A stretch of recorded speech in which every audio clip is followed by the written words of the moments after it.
Est-ce que Jésus est vivant? Amen. Est-ce que Jésus est ressuscité? Amen. C'est comme s'il n'était pas vivant et qu'il n'était pas ressuscité. Il est vivant. Est-ce que Jésus est vivant? Amen. Est-ce que Jésus est ressuscité? Il est ressuscité. Papa, oui, atteins pas avec ton micro. Est-ce que Jésus est vivant? Il est vivant. Est-ce que Jésus est vivant? Amen. Est-ce que Jésus est ressuscité? Amen. C'est le cri de joie pour la foi.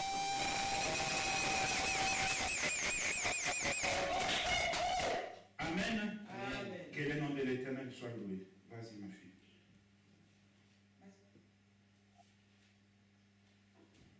Il est vivant. Il est vivant. Il est vivant. Jésus.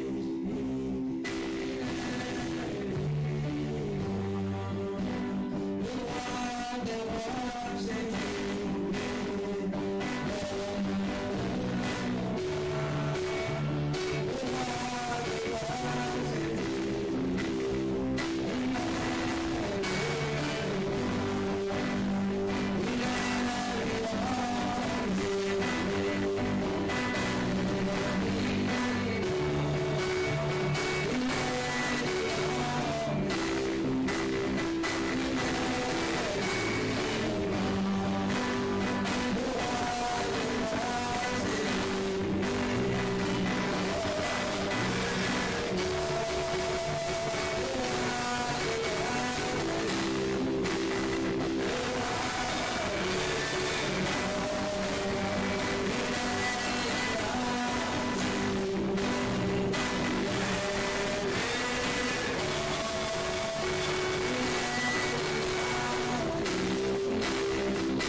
gloire de Dieu. Éternel de les armées, nous te sommes infiniment reconnaissants pour le moment que tu nous donnes encore en ce moment. Seigneur, de moi-même, je ne peux rien, mais je veux que tu puisses parler au travers de moi, que ton peuple puisse être béni. Seigneur, que cette eau qui sortira, Seigneur, puisse nous arroser tous cet après-midi au nom de Jésus-Christ, Seigneur. C'est pourquoi, Seigneur, tout ce qui n'est pas de toi, qu'il soit évacué maintenant et aille dans le lieu aride dans le nom de Jésus. Je m'abandonne entre tes saintes mains. Mon intelligence, mon subconscient, ma pensée et ma mémoire soient sous la direction du Saint-Esprit, car c'est lui le professeur et l'enseignant des enseignants. Dans le nom puissant de Jésus-Christ, éternel des armées, j'ai ainsi prié. Amen. Acclamons l'Éternel. Que le nom de Dieu soit loué. Bien-aimés dans le Seigneur, aujourd'hui nous avons un titre, un thème qui est très très important. Et ce thème, vous allez voir que ça nous cause beaucoup de problèmes dans la vie. Mais ça va nous aider à comprendre ce que veut Dieu. Amen. Amen. Nous parlons aujourd'hui concernant la souveraineté de Dieu. Amen. Amen. La souveraineté de Dieu. C'est de cela que nous allons parler cet après-midi. La souveraineté de Dieu. Amen. Amen. Je ne sais pas comment on dit ça en lingala, mais en français c'est la souveraineté de Dieu. Je ne sais pas. Souveraineté en lingala c'est quoi? Je ne sais pas. C'est compliqué. Amen. Le lingala, des fois, il est pauvre dans certaines choses. Amen. La souveraineté de Dieu. C'est ça notre thème. Ce dont nous allons parler cet après-midi. Écrivez en français, la souveraineté de Dieu. Amen. Que veut dire le mot souveraineté? Amen. Que veut dire le mot souveraineté? Vous avez les définitions qui vont apparaître là. Vous avez les définitions qui vont apparaître là. Que veut dire le mot souveraineté? Le mot souveraineté veut simplement dire autorité suprême. Amen.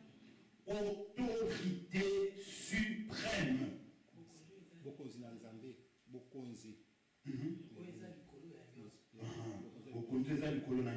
Voilà, c'est ça. Voilà. Le mot souveraineté veut simplement dire autorité suprême.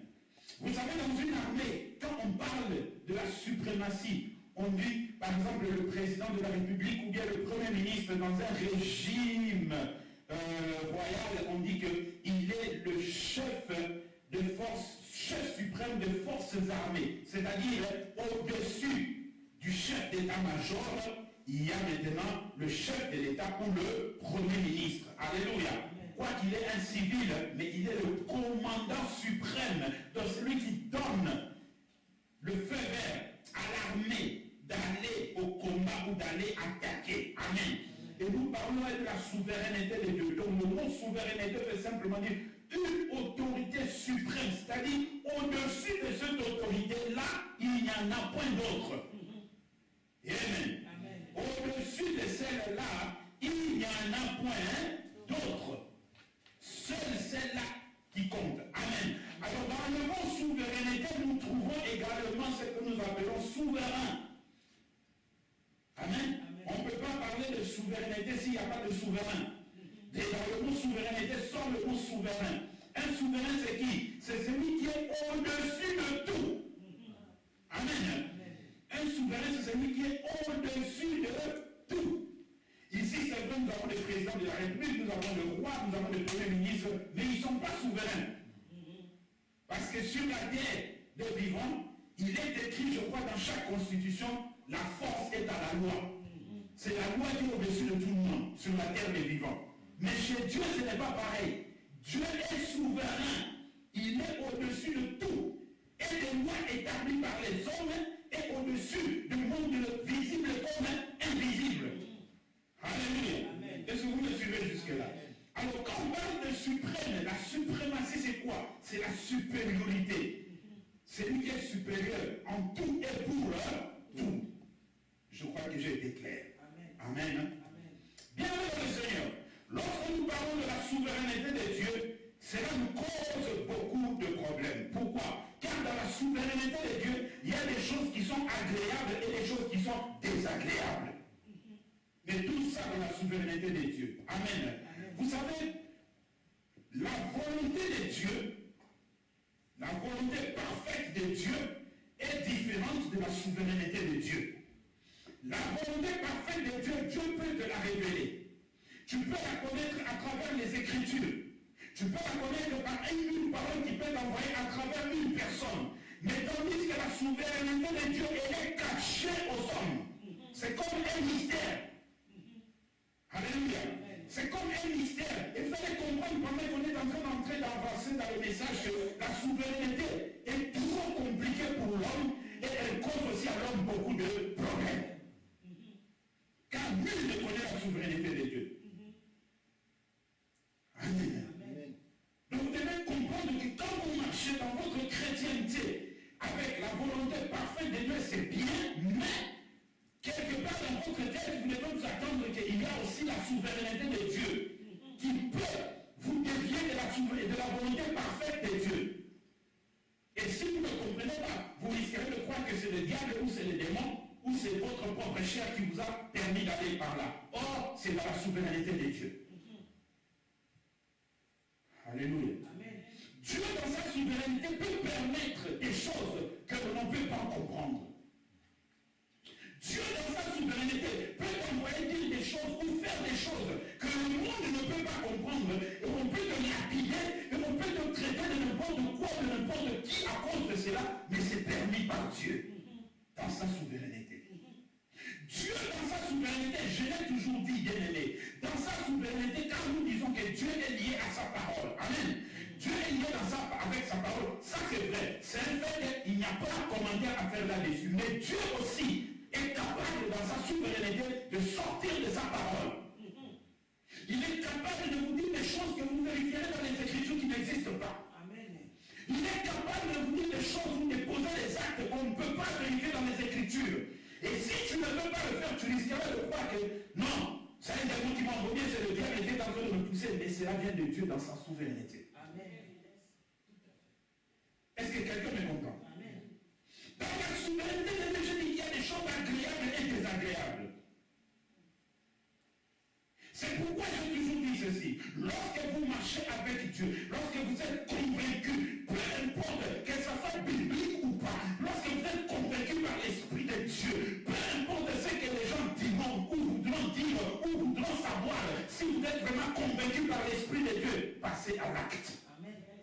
Il faut passer à l'acte. De peur que Dieu ne vous fasse trembler devant vos ennemis. Amen. Amen. Vous savez, quand vous avez peur quand quel dira-t-on? Alléluia. Quand vous tremblez devant, quand dira-t-on? Oh bien-aimé, Dieu vous fait encore bien trembler devant vos ennemis. C'est ce qui est écrit dans le Deutéronome chapitre 28. Je vais te faire trembler devant tes ennemis si tu ne marches pas dans ma crainte. Amen. Amen. L'homme a des difficultés à comprendre et à saisir la souveraineté de Dieu. Ça, c'est normal, parce que c'est caché. La souveraineté de Dieu est comme un mystère. Et vous savez, un mystère, c'est une chose qui est cachée. Et nul ne peut découvrir un mystère s'il n'a le code. Amen. Amen. Si je te donne mon téléphone, tu peux faire tout ce que tu veux, tu ne pourras pas l'ouvrir parce que tu n'as pas le code. Le PIN code. Il faut que je te donne le PIN code.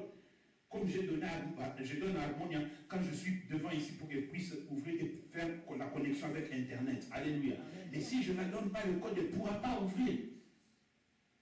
Je peux le laisser là. Tu peux tout faire. Rien du tout. Pourquoi? Pour toi, mon téléphone pour toi est un mystère. Ben, tu ne sais pas comment y accéder. C'est ça la souveraineté de Dieu. L'homme ne peut pas y accéder. Amen. L'homme ne peut pas y accéder. Et la Bible nous dit ceci. Dieu habite dans une lumière tellement brillante que l'homme ne peut pas y accéder. Et ce qui est dangereux maintenant, c'est quoi? Il y a des gens qui font des choses croyant que c'est la souveraineté de Dieu. Or, ils sont poussés par leur propre chair. C'est là qu'il y a danger. Parce que notre chair nous joue aussi beaucoup de coups. Tu peux à partir, tête baissée, tu avances, tu dis non, je suis convaincu, Non, c'est la chair qui t'a convaincu, ce n'est pas l'Esprit de Dieu. Parce que si c'est l'Esprit de Dieu, ça va produire des résultats. Même si les gens ne l'accepteront pas, mais les résultats doivent être produits. Amen. Amen. Amen. Premier point, nous avons trois domaines que nous allons voir. Le domaine physique, le domaine spirituel et dans le domaine social. Premier point, le domaine physique. Comment Dieu des fois agit dans sa souveraineté dans le domaine physique. Amen. Amen.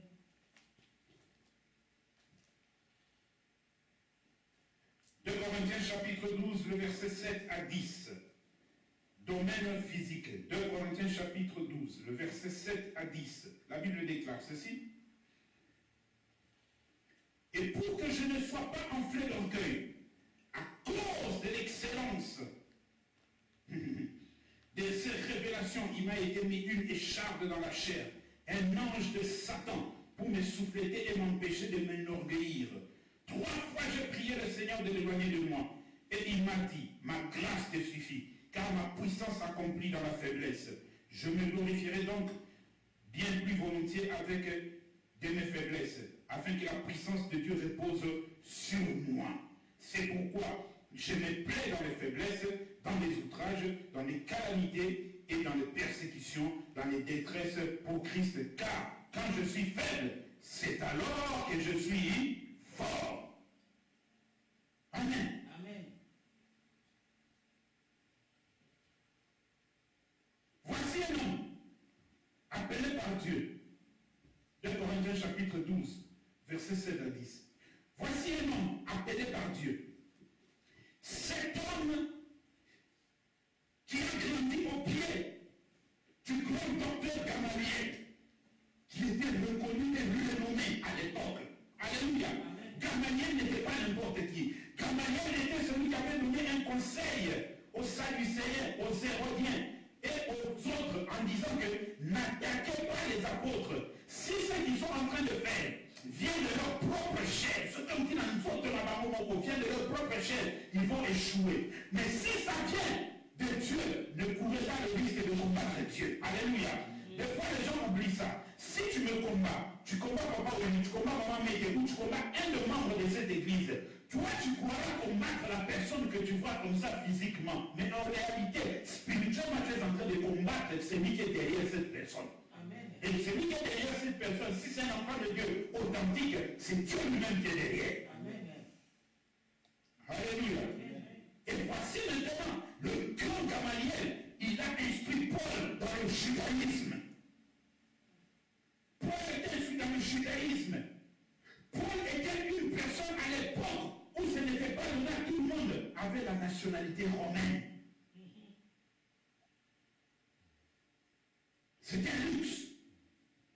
Quant au zèle qu'il avait en lui, persécuteur de l'Église, c'est lui qui avait appuyé la mort d'Étienne. Il a signé, il a pris le vêtement, il a allé lapider, on a lapidé Étienne devant Paul. C'est lui qui allait à Damas pour aller arrêter les chrétiens. Et c'est là qu'il va rencontrer l'homme d'égalité. Et voici ce Paul-là, appelé maintenant par Dieu, ouais par Dieu. Bien aimé, je vous dis ceci, écoutez, suivez-moi très bien. La souveraineté de Dieu est très très compliquée. Il y a des choses qui peuvent se faire, vous risquerez d'attribuer ça au démon, mais c'est Dieu qui est derrière. Amen. Voici un cas.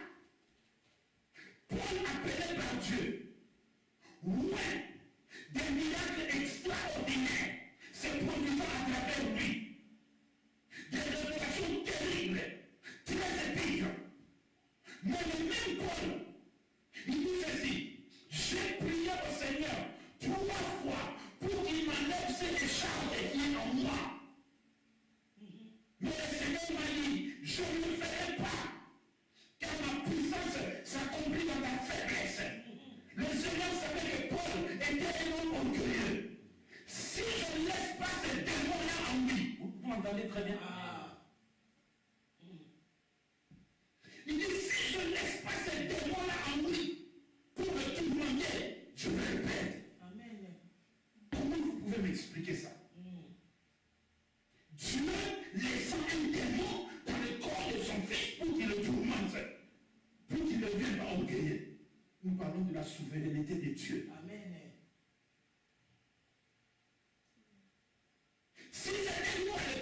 aujourd'hui, Paul est possédé. Mais or là, nous sommes dans la souveraineté de Dieu. Il a décidé que ces démons-là ne sortiraient pas de Paul, qui restent là. Il a donné l'ordre à ces démons-là, restent dans le corps de Paul. S'il veut s'enorgueillir, tourmente-le. Amen. Bien aimé, il y a des gens qui ont toujours dit que chaque femme doit se marier, chaque homme doit se marier. C'est faux et archi faux. Tous les hommes sur la terre ne se marieront pas, et toutes les femmes sur la terre aussi ne se marieront pas. Il y a des femmes qui viendront dans ce monde et vont mourir célibataires. De la même manière aussi des hommes. Ça, c'est dans la souveraineté de Dieu. Mais on oublie de dire ça. On dit toujours ça, oh, chaque Adam a son nez, chaque Ève a son Adam. Non, non, chez Dieu, ce n'est pas comme ça. Dieu te regarde. Il t'envoie sur la terre. Il y a une mission. Et la mission qui est cachée. Et cette mission-là, c'est quoi? C'est prendre les orphelins et les élever. Et quand Dieu te regarde, il dit, si je lui donne ses propres enfants biologiques, il ne va pas aimer ses orphelins. Il te laisse célibataire pour que tu t'occupes des orphelins.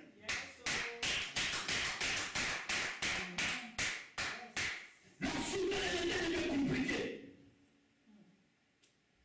Tu peux te marier, on vient, on donne la dot, mais ce mariage va faire 6 mois, ça va s'arrêter. Tu dis, oh, c'est la famille, c'est les sorciers. Il n'y a pas de sorciers, ce n'est pas la famille. Dans la souveraineté de Dieu, tu n'es pas appelé à te marier. Tu es appelé à être le temple pour élever la prière afin que l'Église aille de l'avant. Mais si tu ne saisis pas ça, on pourra même venir te pousser 4, 5 fois, ça ne marchera pas. Jusqu'à ce que tu te ressaisisses.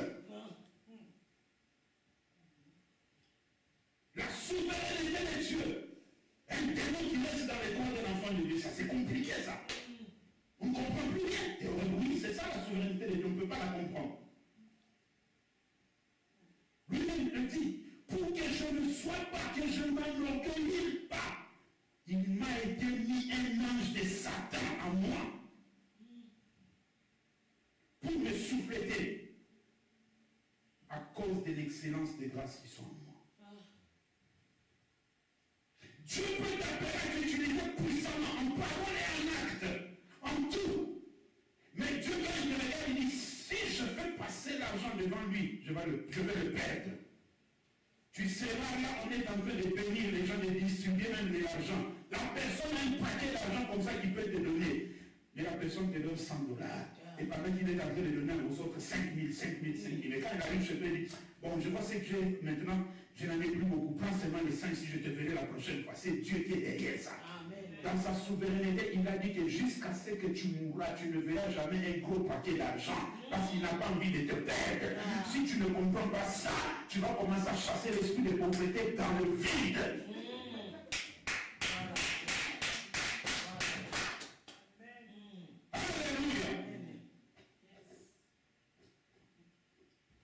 La souveraineté de Dieu, mes amis, c'est très très bizarre. Amen.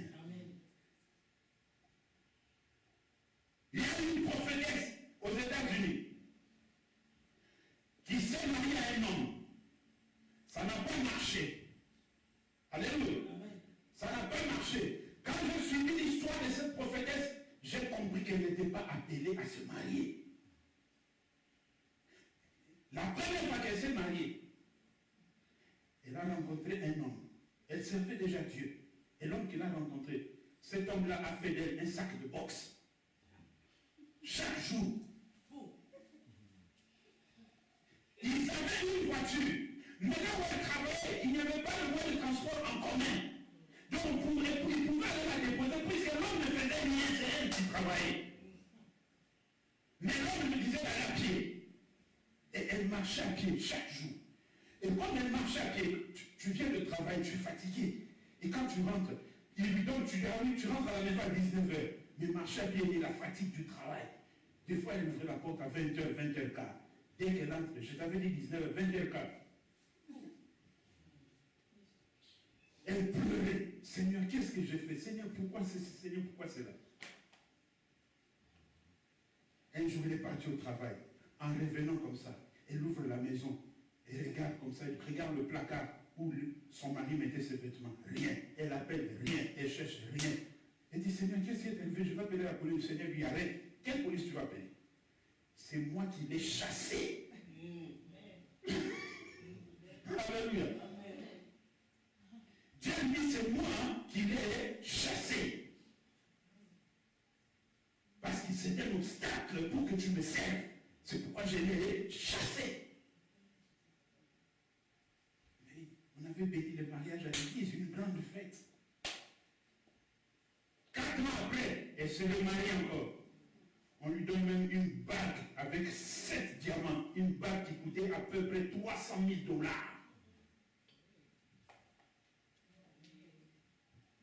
Ah oui, vous savez quand, si vous avez l'argent que vous voulez faire un mariage grandiose, ce n'est pas un péché. Hein? Ah, ce n'est pas un péché. Et n'oubliez pas que cette date-là ne vient qu'une seule fois dans la vie d'une personne. Alléluia.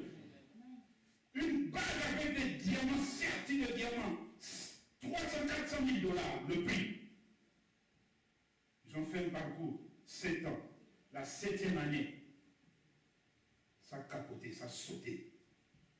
L'homme a même été arrêté par le FBI aux États-Unis. Vous voyez le niveau? Et quand j'ai lu l'histoire de cette femme, de cette prophétesse, elle-même dit, elle s'est dit que je crois que Dieu ne veut pas que je me marie. Moi, je dis, mais c'est amen, c'est ça. Parce que depuis qu'elle avait commencé à servir Dieu, à chaque fois qu'elle se mariait, son ministère commençait à descendre. Mais quand Dieu chassait ces hommes-là, le ministère montait. Donc elle est appelée à ne pas se marier. Mais si elle veut s'endetter, et Dieu, si vous voulez aller avec lui dans l'entêtement, il est capable même de vous enlever du monde.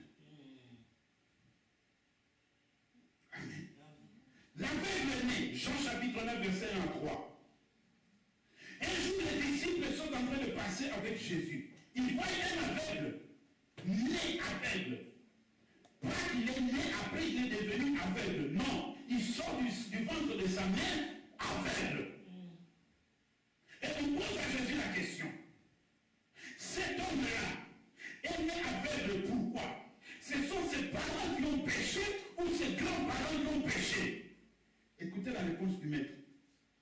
Dans ma souveraineté, ça c'est moi qui ajoute pour vous faire comprendre. Amen. Dans ma souveraineté, j'ai permis qu'il naisse aveugle afin que la gloire de Dieu puisse se manifester au travers de lui. Amen. Il y a des enfants qui naissent comme ça. Mais on veut toujours, tout le temps attribuer tout au diable. Il faut faire beaucoup d'attention. Dieu est compliqué. Surtout quand il est dans sa souveraineté, il devient extra compliqué.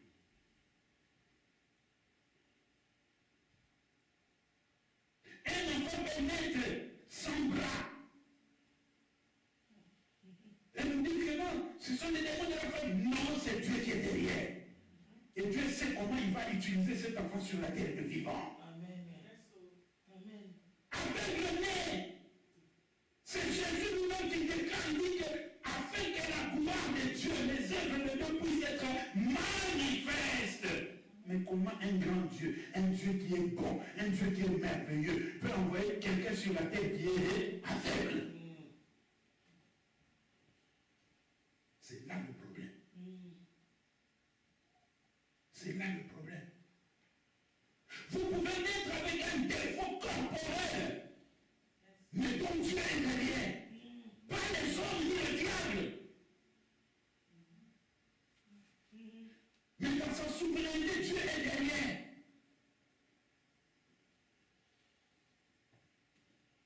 Amen. Amen. Et Dieu fera de cette personne qui est peut-être handicapée pour aider les autres handicapés. C'est ça qu'il a préparé dans sa souveraineté. Mais on a toujours tendance à dire trop vite qu'il y a quelque chose qui ne va pas. Non.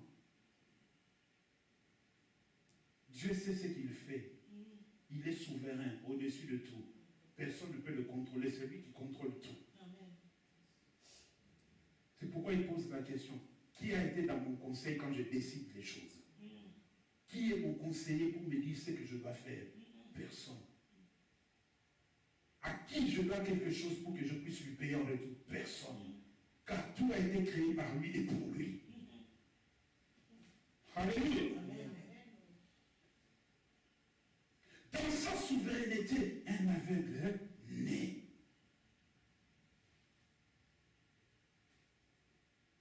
Dans sa souveraineté, Dieu peut permettre même qu'un enfant naisse mongol.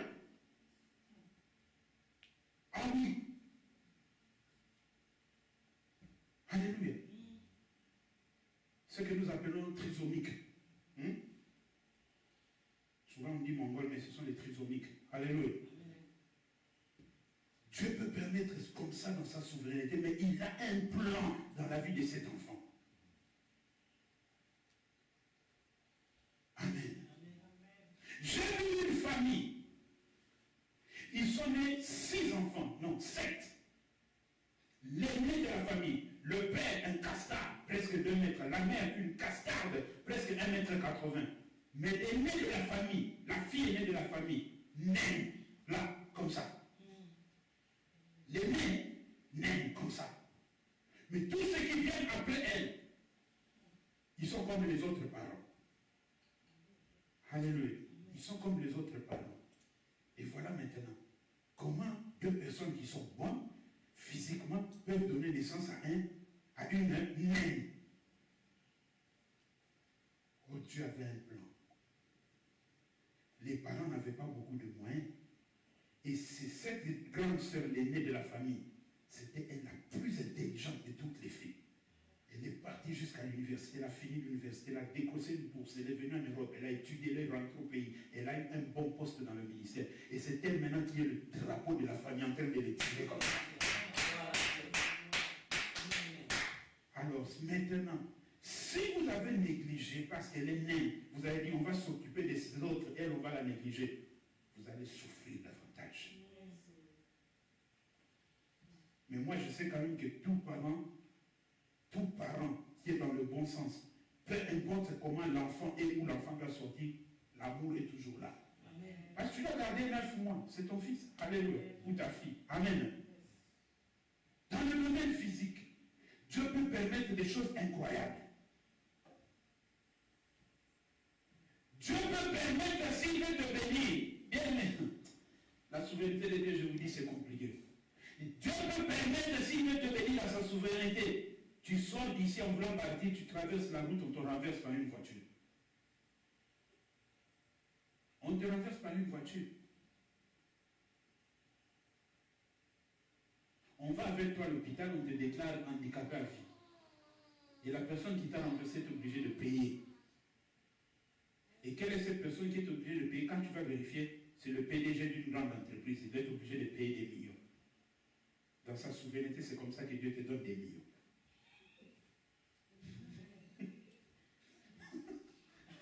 Alléluia. Tu peux ne pas pouvoir l'accepter, mais quand Dieu veut que ça se passe, ça se passera ici. C'est bizarre, c'est compliqué, mais c'est comme ça. Amen, amen, amen. Est-ce que quelqu'un me suit jusque-là? La souveraineté de Dieu est une chose bizarre, bien-aimé. Amen. Comment pouvez-vous imaginer un jour Dieu est en train de parler avec ses fils? La Bible dit Dieu est en train de parler avec ses fils, c'est-à-dire ses anges. Et voilà, le diable vient se présenter au milieu. Dieu lui pose la question, d'où viens-tu? Conversation entre Dieu et le diable, d'où viens-tu? Il dit, je viens de me promener dans le monde. Et il lui pose la question, as-tu vu mon fils Job? Comment me craint-il? Le diable, Satan, regarde et dit, non, non, il ne te craint pas. C'est parce que tu l'as béni qu'il te craint. Mais si tu lui retires la bénédiction, il va te haïr. Écoutez la réponse de Dieu. Je te permets de toucher à tout ce qui lui appartient, mais ne touche pas son âme. Bien-aimé, comment Dieu qui t'a béni matériellement peut encore envoyer le diable venir détruire ce qu'il t'a donné en bien? Nous sommes dans la souveraineté de Dieu. C'est pourquoi j'ai toujours donné ce conseil. Lorsqu'il vous arrive des choses compliquées dans votre vie, ne soyez pas trop vite allés gêner et prier. Ne soyez pas trop vite à chasser les démons. Asseyez-vous, restez calme et posez à Dieu la question. Dieu, pourquoi ces choses m'arrivent? Ai-je péché? Non. Je me suis égaré quelque part? Non. Alors pourquoi ces choses m'arrivent-elles? C'est le diable qui est derrière? Alléluia. Dieu te dira non. Mais à la fin, il te dira, c'est moi qui ai permis cela. Et maintenant, au lieu de gêner, de prier, de faire quoi? Tu poses la question. Maintenant, commence à réfléchir. Quelle leçon tu peux retenir de ce qui t'est arrivé? Cherche à tirer la leçon plutôt. Parce qu'on est trop vite quand on voit quelque chose. Ah, tu vas chasser dans le vide. On ne chasse pas Dieu au nom de Jésus. Comment tu peux chasser Dieu au nom de Jésus? Alléluia. Comment peux-tu chasser Dieu au nom de Jésus? C'est ce qu'avait fait Josué avec le souverain sacrificateur. Il a commencé à les chasser. Il a oh Josué. En ce moment, puisque tu es sur la terre, je suis plus élevé que toi. Comment tu peux me chasser? Alléluia. Oui, parce qu'il avait la chair humaine, donc le souverain sacrificateur était plus élevé que lui. Vous voyez? Dieu vous dira que je suis derrière ce problème-là. C'est pourquoi Job avait compris. Regardez les désarrois qui sont arrivés à Job. Job avait compris, il a dit à sa femme, lorsque sa femme commençait à lui faire pression, la pauvre, elle ne supportait pas voir son mari souffrir. Elle a dit, maudit Dieu et meurs. C'est parce qu'elle ne supportait pas voir son mari comment il souffrait. Mais il répond à sa femme, Dieu a donné et il a pris. Quel est ton problème? Job avait compris que Dieu était derrière, dans sa souveraineté. Job a résisté, mais à un moment donné, il a aussi commencé à divaguer. Alléluia. Oui. Regardez ce que, comment Dieu qui te donne aujourd'hui. Oh, il est écrit, c'est la bénédiction de l'Éternel qui enrichit et il ne se fait suivre d'aucun chagrin. Mais comment les chagrins sont arrivés à Job? La souveraineté de Dieu. Or, dans cette souveraineté-là, Dieu avait un objectif. On nous a parlé des fils de Job, ils étaient 10, je crois. On nous a parlé des enfants de Job. Mais on nous a rien dit de spécial sur ces enfants-là. Alléluia. On nous a parlé des biens de Job, mais on nous a rien dit sur ces biens-là. Mais quand Job a reçu la seconde gloire, on nous a dit que les filles de Job étaient les plus belles filles de l'endroit où il vivait. Et on nous a dit que ce que Job a reçu la seconde fois était plus que ce qu'il avait reçu la première fois. Donc dans sa souveraineté, Dieu peut permettre qu'il t'arrive malheur parce qu'il veut te faire encore plus de bien que ce que tu avais auparavant. Mais c'est à toi de comprendre. Alléluia. Acclamons l'Éternel s'il te plaît. Amen. Les désarrois des choses. Dieu peut te laisser dans une maladie jusqu'à ce que tu quittes la terre de vivant. Dans sa souveraineté. Afin que tu le serves comme il faut. Amen. Afin que tu le serves comme il faut. Parce qu'il sait que s'il enlève cette maladie-là, il va te perdre. Il te laisse dans cette maladie-là.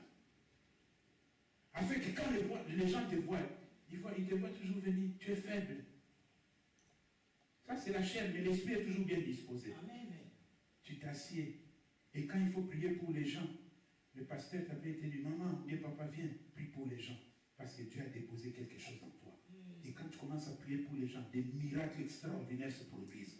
Mais quand les gens qui sont en bonne forme te regardent, ils disent, oh, mais cette dame, cet homme, il est malade. Mais comment ça se fait qu'il est en train de, Dieu est en train de l'utiliser puissamment? Tu deviens maintenant un témoignage.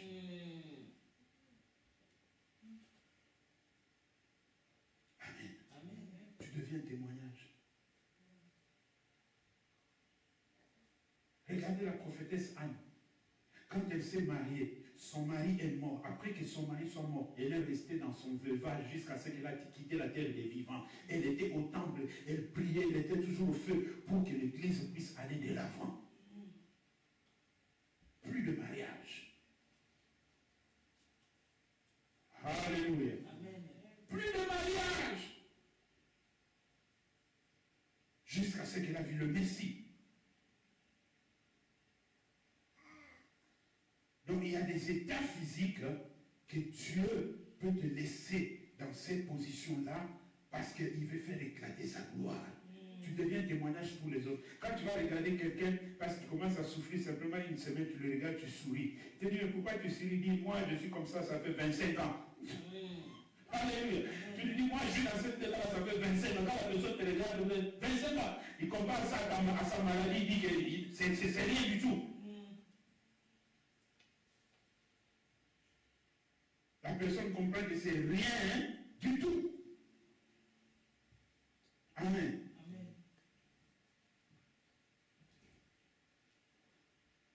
Donc la souveraineté de Dieu s'exerce aussi dans les domaines physiques.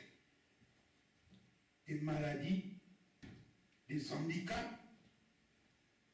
Dieu peut te laisser handicapé. Dieu peut faire naître un enfant handicapé. Dieu peut faire naître quelqu'un dans un état compliqué. Amen. Mais c'est parce qu'il veut faire éclater sa gloire. Alléluia. Amen.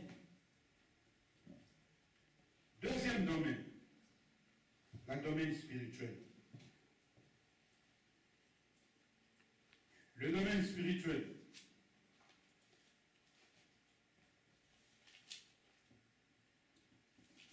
La grossesse de Marie. Ésaïe chapitre 17, verset 14, et puis Luc chapitre 1, le verset 26 à 38.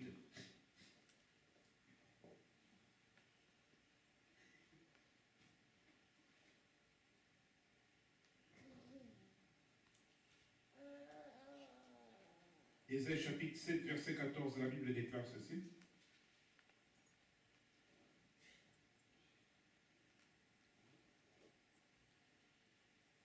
Ici, Ésaïe, les gens sont en train de demander un signe. Dieu dit à Ésaïe de donner un signe, mais il ne pouvait pas donner. Alors Dieu va lui-même donner un signe. Écoutez ce que Dieu dit. Il prophétise maintenant à travers le prophète, son serviteur, le prophète Ésaïe. Ésaïe chapitre 7, verset 14. C'est pourquoi le Seigneur lui-même vous donnera un signe. Voici la jeune fille deviendra enceinte.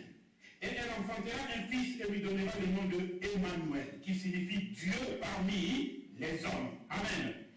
Et cela a été confirmé dans Luc chapitre 1er, le verset 26 à 38.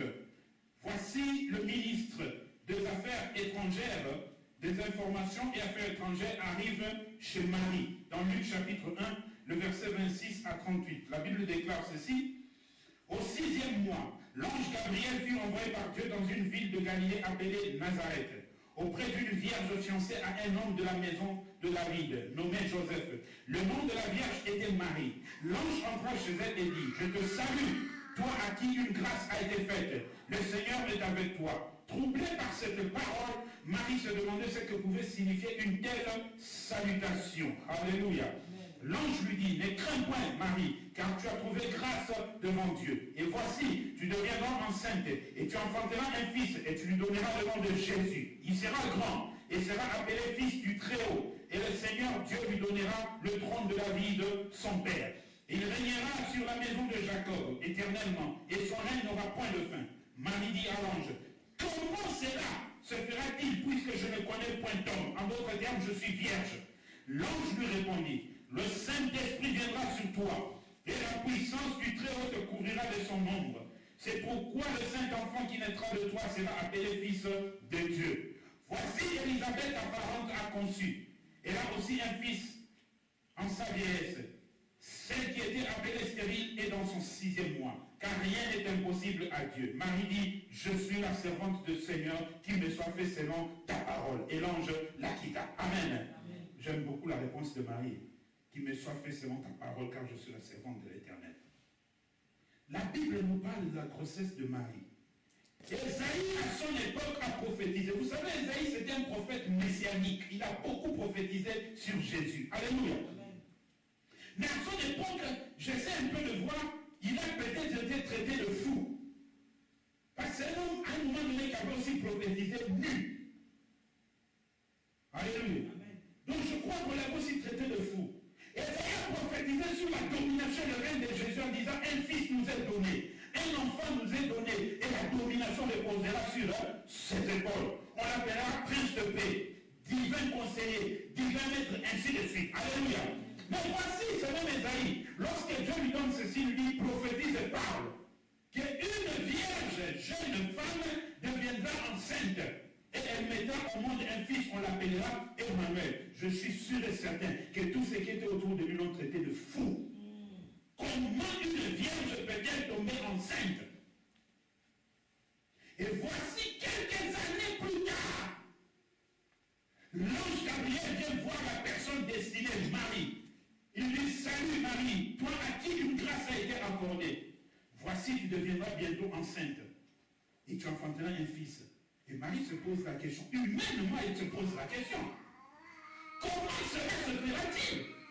Parce que je ne connais pas l'homme. Elle était fiancée à Joseph, oui, mais Joseph ne la connaissait pas encore physiquement. Alléluia. Il lui dit, l'ombre du Saint-Esprit du Tout-Puissant te couvrira. Alors maintenant, raisonnons. Dieu, quand il a créé Adam, il a créé Ève. Dieu pouvait continuer à créer des hommes et des femmes.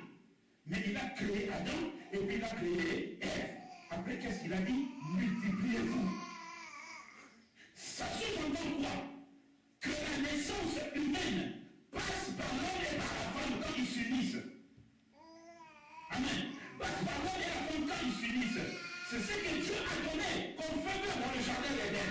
Mais dans sa souveraineté, Dieu a fait venir Jésus sur la terre sans que l'homme parte avec une femme.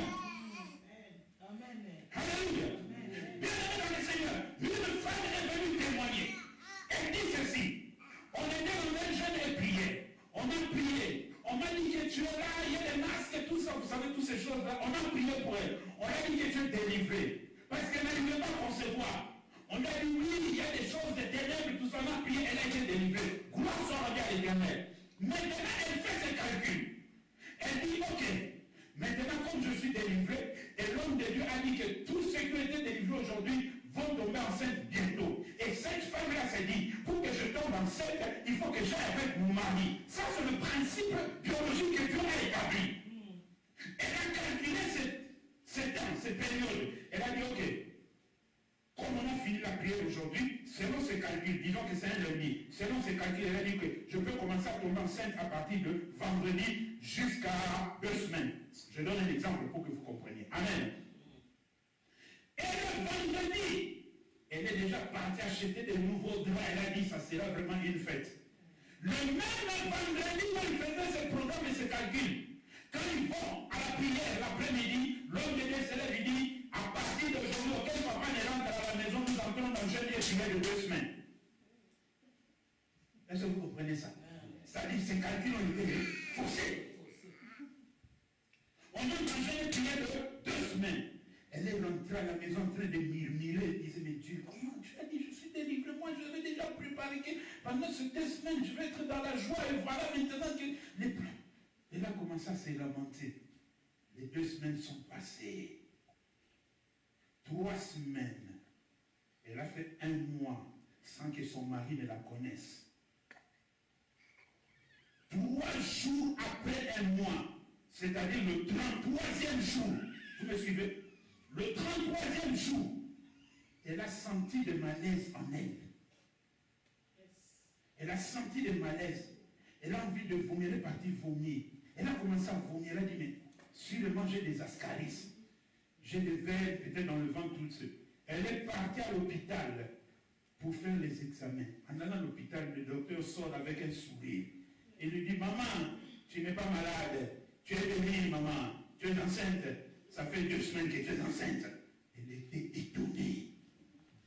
La souveraineté de Dieu. Donc Dieu s'est fait quoi? Il s'est passé de son mari. Jésus dit, mon Père agit jusqu'à présent et moi aussi dit, j'agis. Dieu s'est passé de son mari. Malgré que Dieu s'est passé de son mari, mais quand l'enfant est né, photocopie de son mari.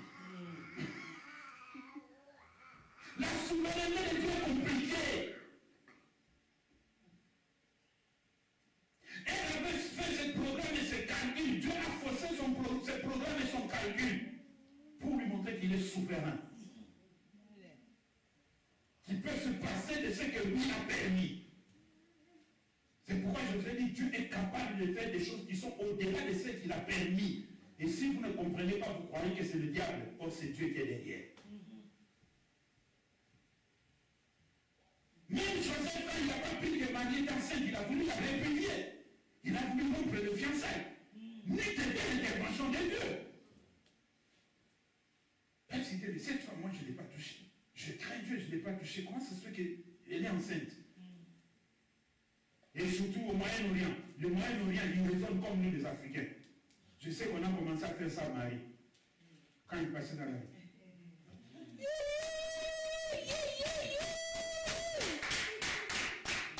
Alléluia. Mais c'est Dieu qui était derrière. Vous savez, Dieu, des fois, il veut porter des fardeaux qu'on est obligé de supporter. Mais devant les hommes, c'est humiliant. Mais on est obligé d'accepter. Quelle honte pour Marie. Si le matin, elle venait, elle trouvait un groupe de gens en train de parler. Quand elle arrivait près, tout le monde se taisait. Quand elle passait,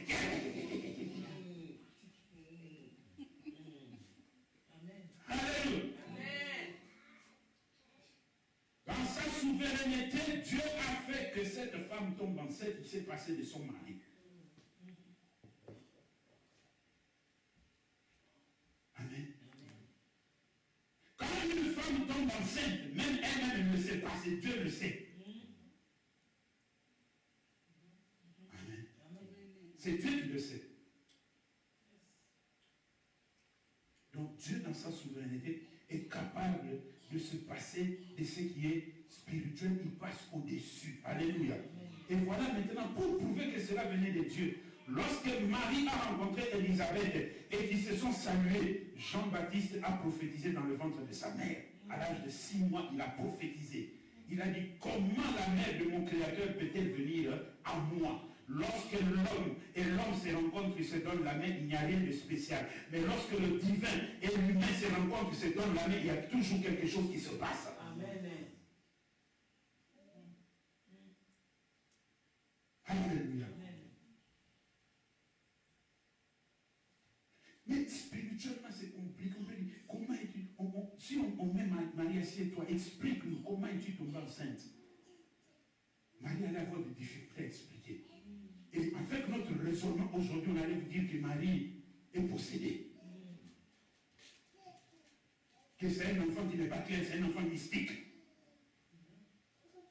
Oh, c'était un enfant qui venait de Dieu. En plus, un sauveur.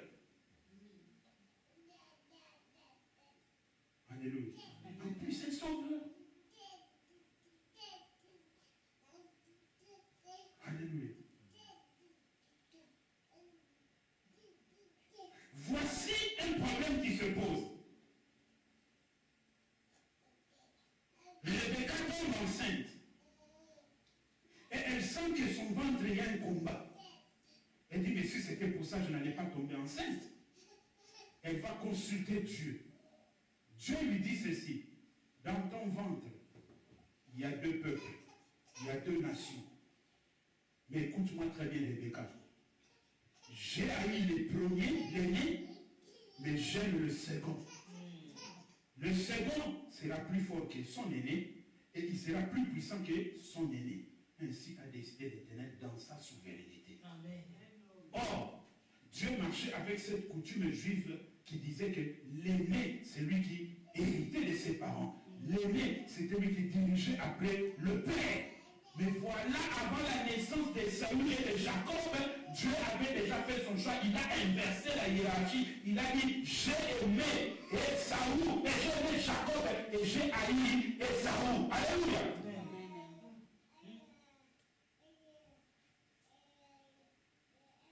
Qui pouvait jamais te demander de Dieu, mais c'est pas possible. Comment tu peux aimer Jacob et haïr Esaü? Dieu a dit, dans ma souveraineté, j'ai dit Jacob et Esaü, niet. Jacob, ya. Alléluia. Parce que Dieu savait que ce qu'il pouvait faire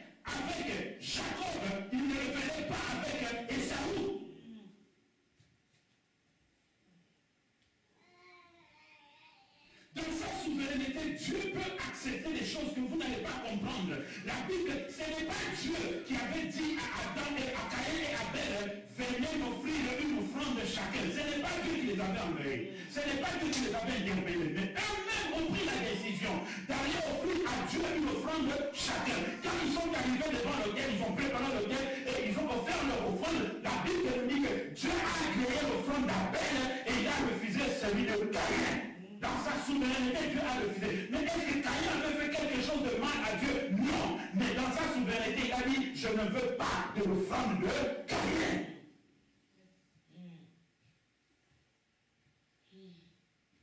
Amen. Spirituellement, il a dit, je ne veux pas de Caïn.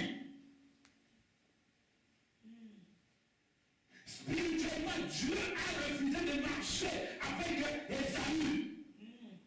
Il a préféré Jacob. Comment expliquer ça? Oh, Ésaü, c'était un homme fort. C'était un homme qui allait dans la brousse. C'était un grand chasseur. Il attrapait des animaux. Physiquement, il était fort. Qui était Jacob? Jacob était un homme qu'on dit, il était toujours dans les pattes de sa maman. Il était toujours à côté de sa mère. Maman à gauche, Jacob à droite. Maman va devant, Jacob suit derrière. Maman se met assis, Jacob se met assis. Si c'était aujourd'hui, on avait dit c'est fainéant là, il est toujours derrière sa mère. Ça, c'est pas un homme. Il est comme une femme. C'est une femmelette. Alléluia. Mais cette femmelette là, c'est là que le chalet est tombé. Amen. Amen. Alléluia. La souveraineté de Dieu, bien aimé spirituellement, ce sont des choses compliquées. J'ai vu dans une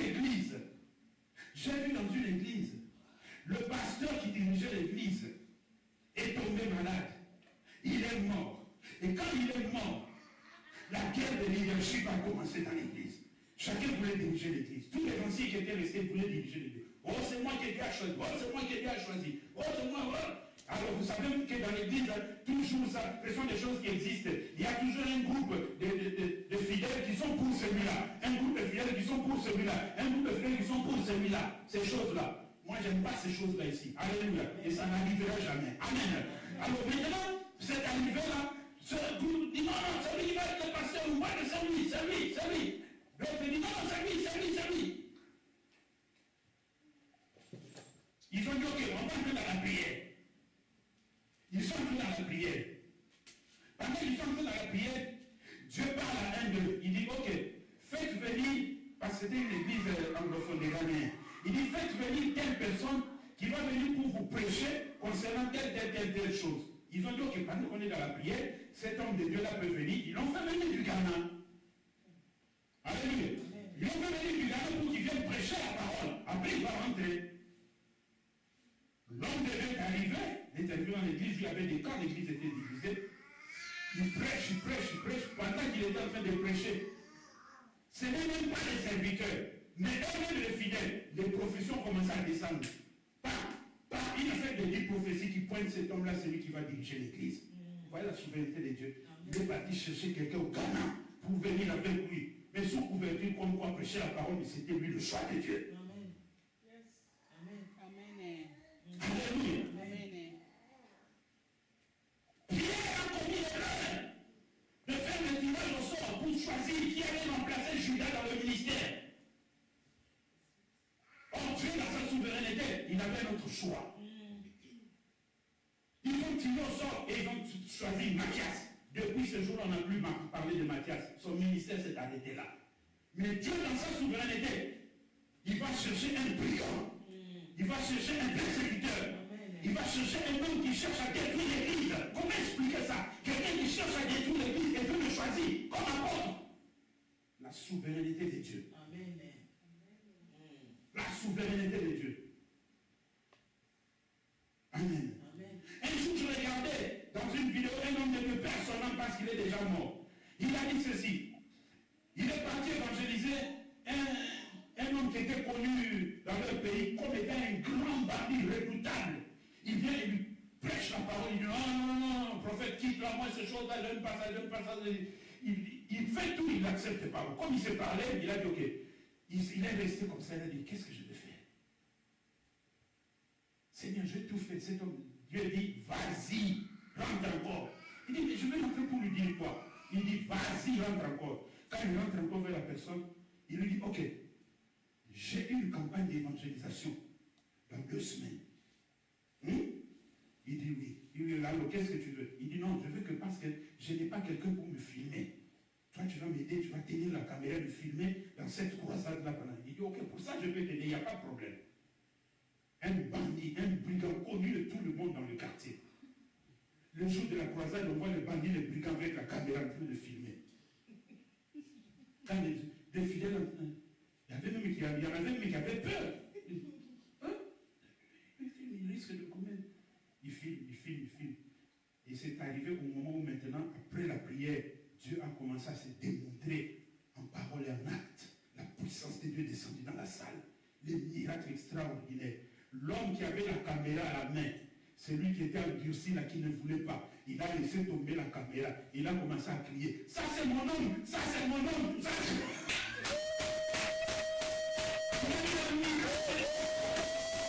Il criait, ça c'est mon homme, ça c'est mon homme. Et quand il est venu devant le tombage, il a dit, prie pour moi, prie pour moi. On a prié pour lui, c'est ce jour-là qu'il a accepté Jésus. Aujourd'hui, c'est un grand évangéliste en Côte d'Ivoire. L'humilité de Dieu, Dieu peut faire que tu deviennes près d'un musicien mondain.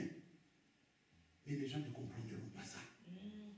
Ils diront, mais toi, tu es chrétien, comment tu es tout le temps avec ce mondain-là? Mais si tu es convaincu que cela vient de Dieu, reste là. Parce que Dieu a un plan pour cet homme-là qui est mondain.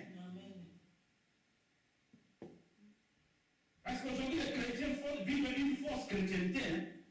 Parce qu'il est devenu chrétien, il se croit qu'il est devenu ennemi des païens. Non, c'est pas ça. Si tu deviens ennemi des païens, qui va t'engager dans une entreprise? C'est ce païen-là qui a des millions. Alors, ne va pas travailler, reste à la maison. Et Dieu dit aussi, celui qui ne travaille pas ne mange pas. Tu vas mourir de faim.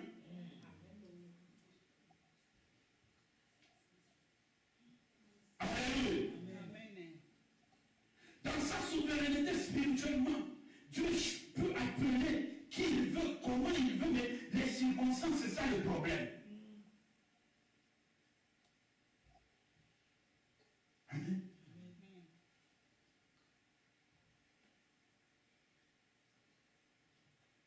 Vous voyez comment il a refusé Isaïe, mais il a accepté Jacob. Ça ne se faisait pas. Comment il a refusé l'offrande de Caïn, mais il a accepté celui d'Abel. Amen. Les gens viennent. N'est-ce pas qu'il est écrit, ne venez pas dans la main de l'Éternel, dans la maison de l'Éternel les mains vides. Les gens sont venus avec l'argent qu'ils avaient et ils donnaient les offrandes. Et la Bible nous dit quoi? Qu'une veuve s'élève avec ce qu'elle avait. Elle vient, elle donne. Or, ce jour-là, qu'est-ce qui s'était passé? Jésus était debout devant le panier des offrandes. Ce n'est pas qu'il était derrière, il était là debout, il regardait. Quand les gens venaient donner, il regardait. Et quand il venait donner, il regardait l'attitude de tout un chacun.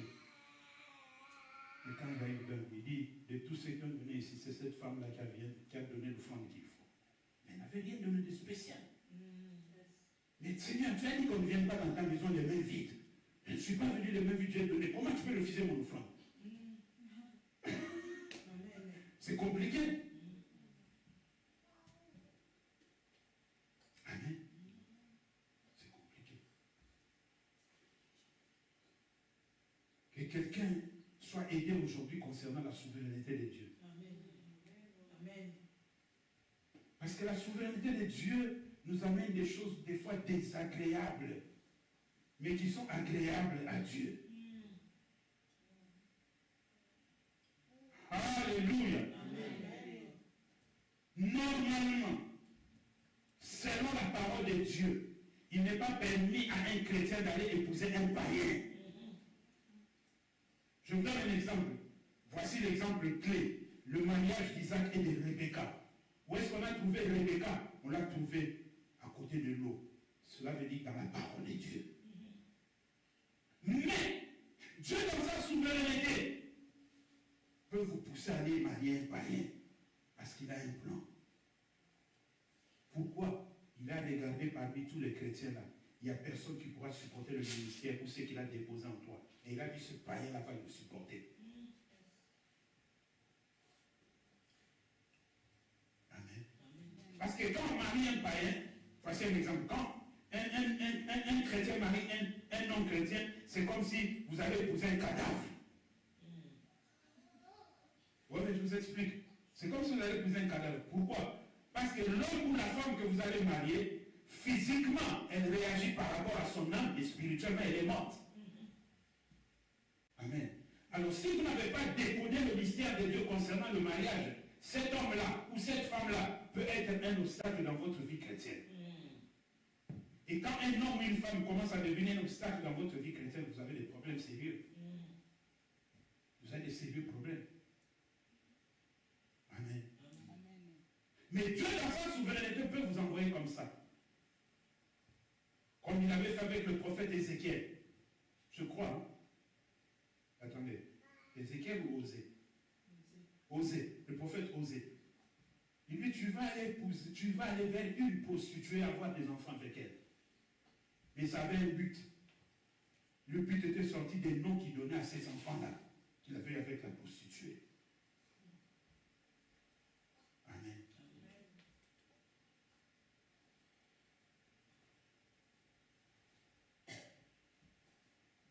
Que quelqu'un dise encore Amen. Amen. Troisième et dernier point. Dans le domaine social, c'est-à-dire dans la société. Proverbe chapitre 22, verset 2.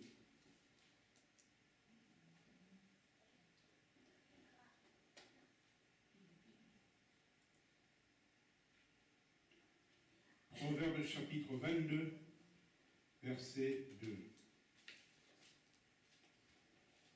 La Bible déclare, le riche et le pauvre se rencontrent. C'est l'Éternel qui les a faits, l'un et l'autre. Amen. Le riche et le pauvre se rencontrent. C'est l'Éternel qui les a faits, l'un et l'autre. Comment un bon Dieu, qui est bon, qui est merveilleux, peut faire que l'autre soit riche, l'autre soit pauvre? Nous sommes dans la souveraineté de Dieu. On pourrait dire que Dieu a mis tout le monde sur le même pied d'égalité. Non, non, ça c'est spirituellement qu'il nous a mis sur le même pied d'égalité. Mais socialement, lui a fait dans sa souveraineté qui est des riches et qui est aussi des pauvres. Alléluia. Qui est des riches et qui est aussi des pauvres. Vous verrez que quelqu'un est à l'université, il s'est poumonné. L'autre s'est arrêté. Quand il a eu simplement son baccalauréat, il s'est arrêté là. Mais l'autre est parti. Il a fait 6 ans, les 12 ans de médecine. Il a fini, il est devenu un grand médecin, renommé, tout ça. Mais il ne trouve pas d'emploi. Il va à gauche, il va à droite, il ne trouve pas d'emploi. Voici celui qui avait simplement reçu, qui s'était même arrêté à l'école primaire. Il se retrouve riche. Il rencontre son... Ah, ça va. Moi, je suis devenu grand médecin, j'ai des diplômes sur le bas. J'ai des diplômes, je suis devenu grand médecin. Oh, mais toi, qu'est-ce que... Oh, mais tu vois pas. Tous ces noms-là que tu vois dans l'entreprise, c'est toi. Oui, je suis millionnaire aujourd'hui. Oh, mais ça tombe bien, parce que je deviens un médecin privé. Amen. Alléluia. Ça tombe bien parce que je deviens un médecin privé. Alors je t'engage, je t'embauche. Si tu commences à dire, oh non, non, moi j'ai étudié plus que lui, tu vas mourir pauvre. Ah oui, tu vas mourir pauvre.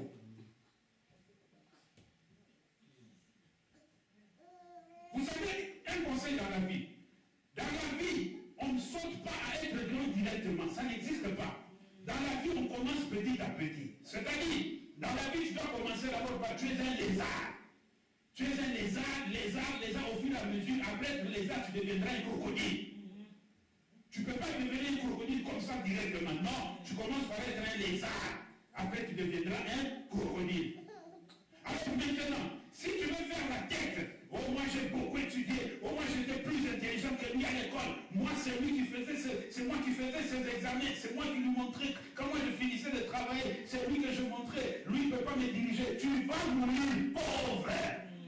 Si tu aspires à devenir un crocodile, accepte celui-même qui était le dernier de ta classe là, parce qu'il est devenu millionnaire, accepte de travailler pour lui. Même s'il parle un français bizarre, accepte de travailler pour lui. Même si c'est pas faire le calcul, même s'il fait l'alphabet, s'il t'engage, il dit Amen, je fais des ordres, accepte. Parce que la Bible nous dit les pauvres et les riches, c'est Dieu qui les a fait. L'un et l'autre. La souveraineté de Dieu, c'est ça. Il prend les gens qui n'ont rien et il fait d'eux des hommes importants. Et ceux qui se croient être là, il les met par terre. Alléluia. Il les met par terre. Alléluia. Très important. Mais si vous ne comprenez pas ça, ça devient un problème. Dans le domaine social, Dieu est capable de prendre quelqu'un là où vous ne vous y attendez pas, il amène la personne. Je vous donne un exemple biblique, l'exemple de Joseph. Joseph de la prison pour devenir la deuxième personnalité en Égypte. Mais écoutez ceci, dans le problème de Joseph, il y a le domaine social, il y a le domaine physique, et puis il y a le domaine spirituel. Tout est réuni dans Joseph. Amen. Tout est réuni dans Joseph. Je vous explique. Lorsqu'on l'a fait sortir de la prison, amen. Lorsqu'on l'a fait sortir de la prison, spirituellement, il est venu, non, je parle d'abord physiquement, il est venu, il n'était rien. On l'a enrichi en une seule journée. On l'a enrichi en une seule journée. Nouvelle tunique, nouvelle fonction, élévation. Amen. Dans le domaine social, il est devenu le premier ministre du royaume. Mais Pharaon, quand il parlait, il disait ceci. Il avait oublié une chose. Écoutez-moi très bien ce que Pharaon dit. Si vous lisez bien la Bible, vous allez voir ça. Pharaon dit ceci à Joseph. Tout l'Égypte est sous tes pieds. Tout l'Égypte est sous tes pieds. Seul le trône m'élèvera au-dessus de toi. Tout l'Égypte est sous tes pieds. Seul le trône m'élèvera au-dessus de toi. Et je te fais chef de ma maison. Suivez très bien ce que je dis. Tout l'Égypte est sous tes pieds. Et je te fais chef de ma maison. Seul le trône m'élèvera au-dessus de toi. Pharaon, à partir de ce jour-là, il n'avait pas compris qu'il était devenu un roi étiquette. Spirituellement, il avait transféré sa royauté à Joseph. Parce qu'il a dit, je te fais chef de ma maison. Or, qu'est-ce qu'il y avait dans la maison de Pharaon? La sorcellerie. Depuis ce jour-là, Joseph a eu la domination sur la sorcellerie de Pharaon.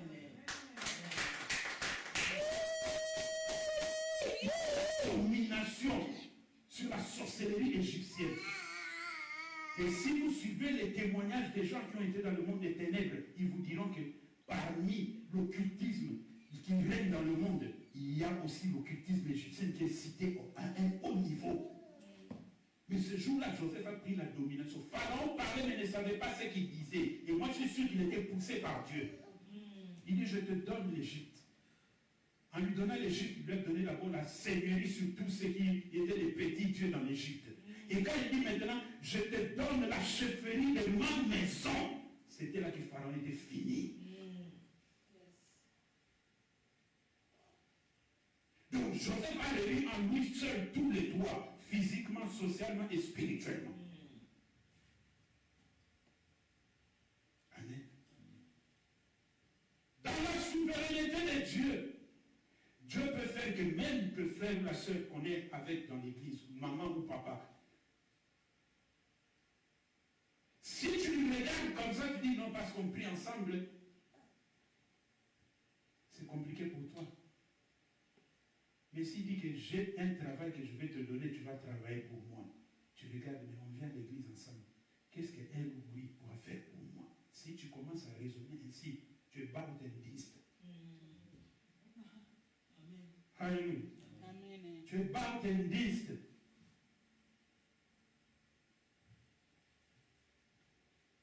Car si vous remarquez bien socialement, Dieu bénit plus les païens que les chrétiens.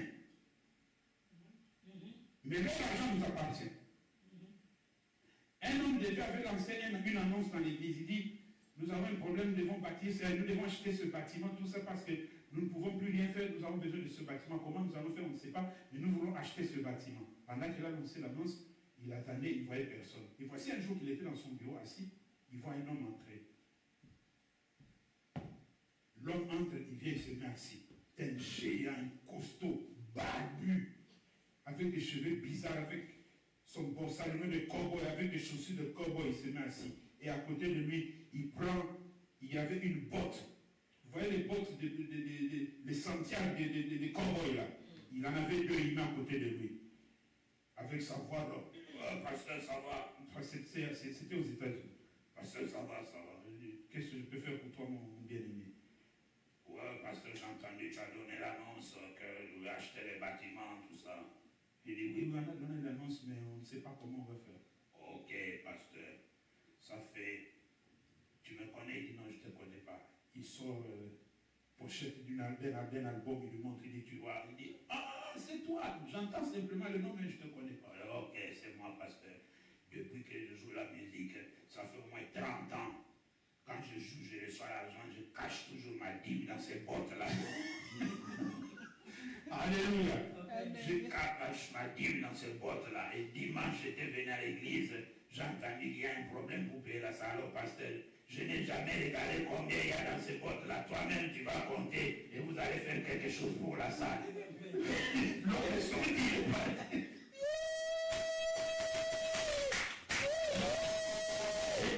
Parti. Le pasteur a commencé à faire sortir ce qu'il y avait dans les deux bottes. Et vous savez, un musicien mondain, et puis il jouait de la musique country aux États-Unis. C'est beaucoup d'argent.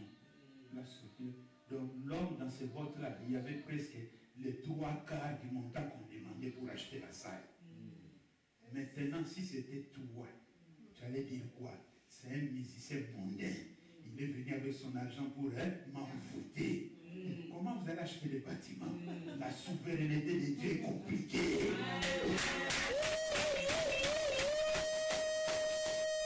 Alléluia. Amen. Un autre homme de Dieu, je termine par là. Il était dans son bureau, il voit, on l'amène une personne, un jeune homme, 28 ans. Oh, ce jeune homme-là, il ne peut pas se prier pour moi, il dit, calme-toi, qu'est-ce qu'il y a? On entre avec lui. Qu'est-ce qu'il y a? Qu'est-ce qu'il était là, on le tenait. Il dit, qu'est-ce qu'il y a? Il dit, pasteur, ça ne va pas, prie pour moi, pasteur. J'ai touché à la magie. Il avait de l'argent mystique. Au lieu de chercher à réussir dans la vie normalement, lui il est parti toucher à l'occultisme. Il avait de l'argent mystique. Alors maintenant, comme il ne pouvait plus sacrifier, vous savez comment ça se passe, ça s'est retourné contre lui maintenant. On voulait le prendre lui-même. Dieu soit loué parce que Dieu accepte toujours quand on vient vers lui. Alléluia. Il dit, reste calme. Tant que tu es en train ici, personne ne va te toucher.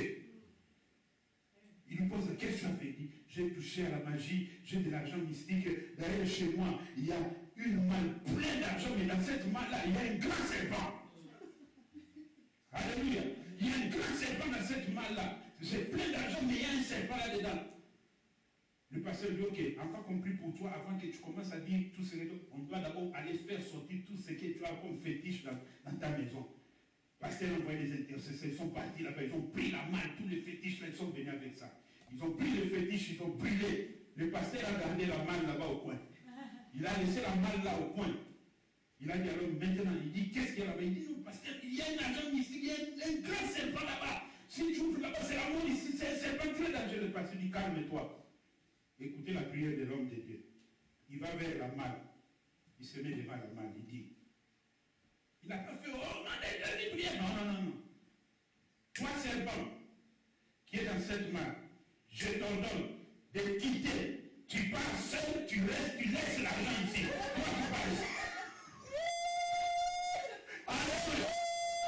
Toi, tu pars seul, l'argent reste ici. Le frère était là comme ça, il tremblait. Il dit, je te dis, toi, serpent, tu pars seul, tu laisses l'argent ici. Le frère tremblait, parce qu'il dit aux intercesseurs, ouvrez la malle, pasteur, laissez-moi. Ouvrez la malle. On a ouvert la malle, plein d'argent. Il dit, frère, qu'est-ce que je t'avais dit? Il dit, pasteur, c'est un argent ici. Non, c'est pas un argent mystique. Jésus l'a déjà touché. On va faire une croisade avec ça.